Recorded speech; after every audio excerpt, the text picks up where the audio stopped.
ছেলের মরদেহ গ্রামে ফিরতেই কফিনবন্দি দেহ ঘিরে কান্নায় ভেঙে পড়ল মণিপুরে কর্মরত বিএসএফ জওয়ানের মা বাবা ও তার পরিবার।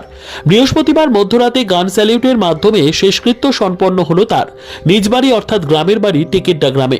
মঙ্গলবার বৈকালে মণিপুরে ভয়াবহ দুর্ঘটনায় শহীদ হয়েছেন বিএসএফ এর 3 জওয়ান। জানা যায় ওই দিন বৈকালে বিএসএফ এর একটি বাস গভীর খাদে পড়ে যায় আর তাতেই 16 জন জওয়ান ছিল বলে জানা যায়, যার মধ্যে 4 জন গুরুতরভাবে আহত হয়। পরবর্তীতে 3 জন মারা গিয়েছে, যার মধ্যে একজনের বাড়ি বীরভূমের ময়ূরেশ্বর থানার অন্তর্গত টেকেড্ডা গ্রামে, নাম বাচ্চু মণ্ডল।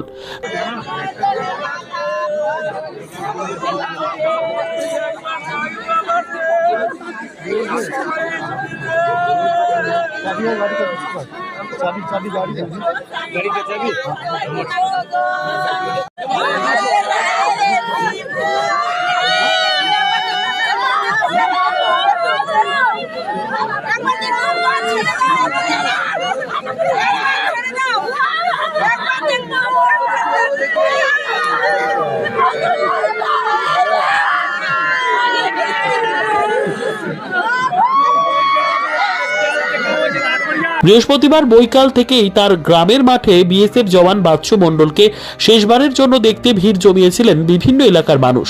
তবে শেষমেশ বৃহস্পতিবার মধ্যরাতে টেকেড্ডা গ্রামে এসে পৌঁছয় বাচ্চু মণ্ডলের মরদেহ, আর তাকে ঘিরেই কান্নায় ভেঙে পড়ল পরিবারের লোকজন সহ তার মা বাবা। ঠিক তারপর পুষ্পস্তবক ও গান স্যালিউট দিয়ে বিশেষভাবে সম্মান জানানো হলো শহীদ বিএসএফ জওয়ান বাচ্চু মণ্ডলকে।